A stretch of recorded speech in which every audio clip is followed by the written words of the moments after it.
Hey everyone, welcome back to the channel. Today, we're diving into a super practical topic: how to deposit money from SoFi to Bank of America in 2025. Whether you're managing your finances, paying bills, or just moving funds around, this step-by-step guide will make it quick and hassle-free. I'm excited to walk you through it, so let's get started.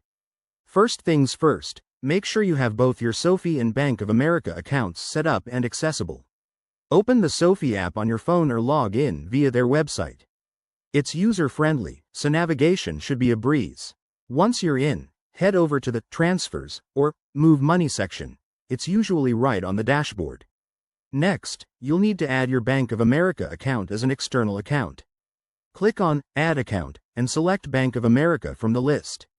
You'll be prompted to enter your Bank of America account details, like the account number and routing number. Double-check these to avoid any errors. Nobody wants a delayed transfer. Now, for the verification step. SoFi will typically send a small test deposit to your Bank of America account, often around 1 cent to 10 cents.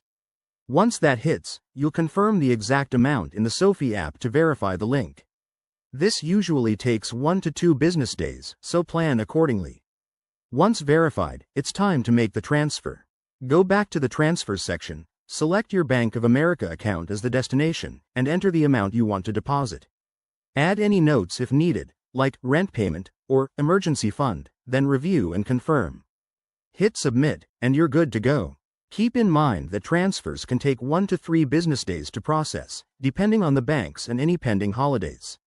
Always check for any fees. SoFi is often free for internal transfers, but external ones might have a small charge. And there you have it. You've successfully deposited money from SoFi to Bank of America. If you run into any issues, reach out to customer support for both banks. Thanks for watching. Hit that like button if this helped, and subscribe for more finance tips. See you in the next video.